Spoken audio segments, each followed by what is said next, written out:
5 বছর পর এসে সুধাকে দেখে চমকে গেল তেজ। বন্ধুরা, এমনটাই দেখা যাবে। বিস্তারিত জানতে ভিডিওটিতে লাইক দিয়ে চ্যানেলটি সাবস্ক্রাইব করে দেখতে থাকুন। গল্পের শুরুতে দেখা যাবে সুধার সামনে বলে যে না, কে যে ঝামেলা করছে এখানে আমাকে গিয়ে দেখতে হবে।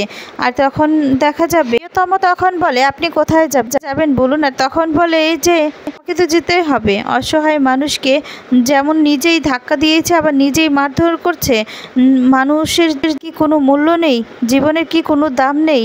আমি এই সমস্ত না দেখতে পারি না, এগুলো তো আমি সহ্য করব না। তখন প্রিয়তম বলে থাক না, এসব দেখে আমাদের কী লাভ। তখন সুধা বলে না, তো কিছু সহ্য করতে পারবো না, আমি দেখতে চাই যে কে ঝামেলা করছে।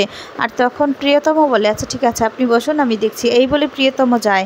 আর তারপর দেখা যাবে সুধা যখন ডান পাশের দিকে তাকায় তখন দেখতে পায় যে তরিও সেখানে নেই।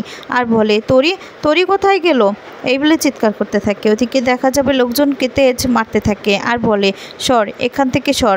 তখন দেখা যাবে মারতে দেখে তরি খুব খুশি হয়ে যায় আর বলে এই তো দেখছি ঠিক আমার বাবার মতো ফাইট করছে। মা যেরকম বলছিল আমার বাবাও নাকি ফাইট করতে পারে, ঠিক ওই রকমই। এই তো দেখছি ঠিক আমার বাবা। তখনই তেজ মেয়েটাকে দেখতে পায়। এরপর দেখা যাবে প্রিয়তম তরিকে দেখতে পায়। তরিকে দেখতে পেয়ে তরির কাছে ছুটে আসে আর বলল তরি, তুমি এখানে কি করছো, এখানে কেন তুমি? তখন তরিকে এই বলে কোলে নিয়ে নেয়। আর তারপর দেখা যাবে প্রিয়তম সেখান থেকে তরিকে নিয়ে চলে যায়। এদিকে তেজ লোকজনকে মেরে সেখান থেকে তাড়িয়ে দেয়। আর তারপর দেখা যাবে সুধা তরিকে বলে আচ্ছা তরি, তুমি মাম্মামকে না বলে বেরিয়ে এসেছিলে কেন বলো তো? তখন তরি বলে মাম্মাম, আমি না পাপাকে দেখেছি, পাপাকে ফাইট করতে দেখেছি। তখন সুধা চমকে যায় আর বলে পাপাকে মানে কাকে দেখেছো তুমি? আর তখন সুধা সামনের দিকে তাকায়। তখন তরি বলে হ্যাঁ, তুমি যেরকমভাবে বাবার গল্প বলেছিলে ঠিক ওই রকমই একজনকে আমি দেখেছি, সে ফাইট করছে আমার বাবার মতো। তখন প্রিয়তম বলে আচ্ছা চলুন, আমাদের এমনিতেই অলরেডি দেরি হয়ে গেছে। এই বলে গাড়িতে উঠতে থাকে। আর তখন সুধা পিছন দিক থেকে তেজের দিকে তাকিয়ে থাকে। তারপর দেখা যাবে ওরা গাড়িতে উঠে পড়ে আর এদিকে তেজও গাড়িতে উঠে পড়ে। তারপর তেজ গাড়ি চালাতে থাকে। দেখা যাবে তেজের গাড়িটা ওভারটেক করে সুধা ওদের গাড়িটা সেখান থেকে যায়। আর তখনই তেজ অনুভব করতে পারে যে সুধা যাচ্ছে। তখন বলে সুধা, এরপর বলে সুধার গাড়ি গেল নাকি? এরপর তেজ গাড়ি থেকে মাথাটা বের করে দেখতে থাকে। আর তারপর তেজ বলে আমার কেন মনে হলো যে সুধা আমার আশেপাশেই আছে। সুধা ঠিক ফিরবে, আমি জানি সুধা ফিরবে, সুধা আমার কাছে ফিরবে, আমি জানি তো। ওইদিকে দেখা যাবে সুধার মা সবাই মিলে আইবুড়ো ভাতের আয়োজন করছে। আর তখন দেখা যাবে সুমনিকে বলে যে দেখো তো সুমনি পছন্দ হয় কিনা। তখন সুমনি বলে হ্যাঁ হ্যাঁ, আমার ভীষণ পছন্দ হয়েছে। আর আমার এই সমস্ত সব কিছু অনুষ্ঠানে না আমার মামু আসে থেকে। আমার মা বাবা মারা যাওয়ার পর আমার মামুই আমার জন্য সব কিছু করেছে, সব কিছু বিদেশে পর্যন্ত পাঠিয়েছিল লেখাপড়া করার জন্য।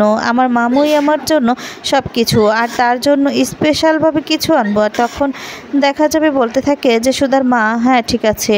এরপর দেখা যাবে প্রিয়তম এসে এদিকে সুমনির চোখ ধরে। আর তখন সুমনি বলে মামু তুমি এসেছো, আমার গিফট কোথায়? তখন প্রিয়তম বলে আমার তো মনেই ছিল না। তখন সুমনি বলে এটা হতেই পারে না। আর তখন প্রিয়তম নিজের পছন্দের ডায়মন্ডের নেকলেস এনে দেয় সুমনিকে আর বলে পছন্দ হয়েছে?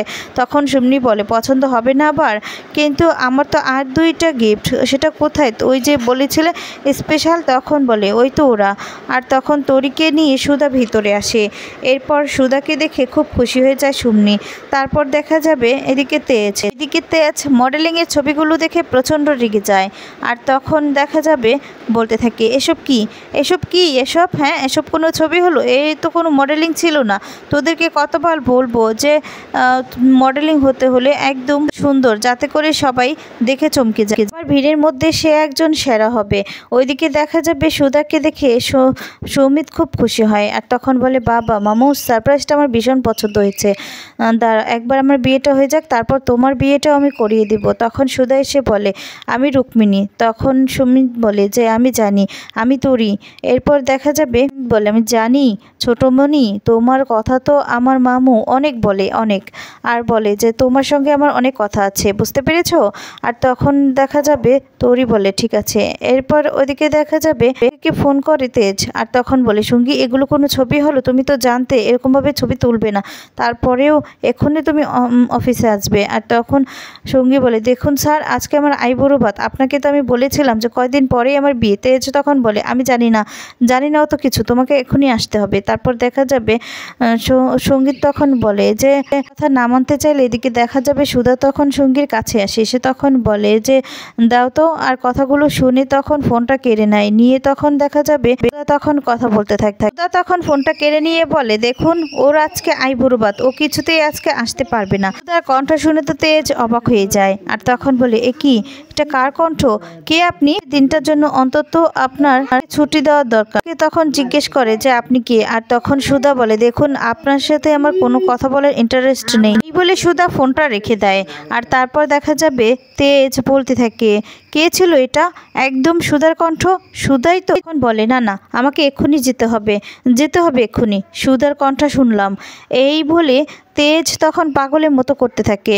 আর তখন দেখা যাবে সেখানে লোকজন বলতে থাকে দাদা কি হয়েছে? এরপর বলে আচ্ছা সঙ্গীতের বাড়িতে কোথায়? আজকে তো আইবুড়ো ভাত, তাই তো আমি যাব। আর তখন বলে না দাদা আমরা যাচ্ছি। এরপর তেজ বলে না আমি যাব ওইখানে। এই বলে তেজ বেরিয়ে পড়ে। ওদিকে দেখা যাবে সুধার মা কেন যেন অবাক হয়ে তাকিয়ে থাকে সুধা গান গাইছে বলে। এদিকে সুধাকে এখনো দেখতে পায়নি সুধার মা। আর এদিকে দেখা যাবে সুধার অনুষ্ঠানটা আরো সুন্দর করার জন্য সবার সামনে খুব ভালো করে এনজয় করতে থাকে। কি দেখা যাবে সমুদ্র বলে কি ব্যাপার দাদাভাই কি না একটা স্টাফের বাড়িতে গেল, মডেলিং এর বাড়িতে? না কিছু একটা তো কারণ আছে। বারবার করে বলতে থাকে যে ওটা কে ছিল, আমি নিশ্চিত যে ওটা সুধাই ছিল, অন্য কেউ হতে পারে না, আমি সুধার কণ্ঠই পেয়েছি। তারপর দেখা যাবে প্রীতম সবার সামনে এসে দাঁড়িয়ে বলে আমার ভাগ্নিকে আশীর্বাদ করুন। তখন সুধা বলে যে আমি করব। তখন আশেপাশের মানুষগুলো বলে যে এটা আবার কে? তখন আরেকজন বলে এটা তো সঙ্গীর মামুর বন্ধু, ডিভোর্সি একটা মেয়ে নিয়ে থাকে। এখন নানান জনের নানান কথা শুনে বলে তখন বলে না আমার মনে হয় আশীর্বাদ করাটা উচিত হবে না। আর তখন দেখা যাবে প্রীতম বলে নানান জনের নানান মানুষের কথা শুনে কি হবে বলুন তো? আইবুড়ো ভাত সে কি চায় সেটা তো জানতে হবে। তখন প্রীতম সঙ্গীতকে বলে যে সঙ্গীত তুই কি চাস? তখন সঙ্গী বলে আমার মামু যেটা বলবে সেটাই হবে। আর তারপর দেখা যাবে সুধা সঙ্গীকে আশীর্বাদ করে আর বরণ করতে থাকে। তারপর দেখা যাবে সুধার মা দাঁড়িয়ে আছে। আর তখন সুধার মায়ের কাছে তোরি আসে, সে তখন জড়িয়ে ধরে। আর তখন বলে তুমি কে? এরপর বলে আমি তোরি, জানো তো তুমি আমার দিদুন হও, আমার মা বলেছে তুমি আমার দিদুন। আর তখন সুধার মা বলে তোমার মা বলেছে? তোমার মা কে? আর তখন তোরি বলে ওই তো আমার মা। এই বলে দেখিয়ে দেয় সুধাকে। তারপর দেখা যাবে সঙ্গীকে খাওয়াতে গিয়ে হঠাৎ করেই দেখা যাবে তাকিয়ে তখন বলতে থাকে যে সঙ্গী এই থালাগুলো তুমি কোথায় পেলে? আর তখন বলে হচ্ছে সুধা কোম্পানি, আর তারা নাকি তাদের মেয়ের নামে কিছু চালায়। সুধা মনে মনে বলে না মা আর সবাই এখানে, আমাকে এক্ষুনি এখান থেকে পালাতে হবে, তাদের সামনে আমি কিছুতেই যাব না, কিছুতে গেলে চলবে না। এই বলে সুধা চলে যায় তরির কাছে। তরিকে নিয়ে যেতে লাগলে তখন সুধার মা সুধার হাতটা ধরে ফেলে আর বলে যে তুই এভাবে চলে যাচ্ছিস, তুই তো আমার সুধা। আর তখন বলে না আমি সুধা নই। এরপর বলে সত্যি বলছিস? আর তখন আবার হাত ধরে বলে এবার বল তুই সুধা নয়? এরপর বলে না। আর তখন আবার জিজ্ঞেস করে, এরপর আর বারণ করতে পারে না। এদিকে দেখা যাবে তেজ চলে আসে আর বলে এই ঠিকানাটাই তো, এই লোকেশনই তো দেখাচ্ছে। এই বলে তেজ পিছন দিকে ঘুরে দেখতে পায় সুধাকে। সুধা গাড়িতে উঠছিল আর তখন সুধার কাছে যায়। তো বন্ধু আজকে ভিডিওটি তোমাদের কেমন লেগেছে কমেন্টস করে জানিয়ে দাও। ধন্যবাদ।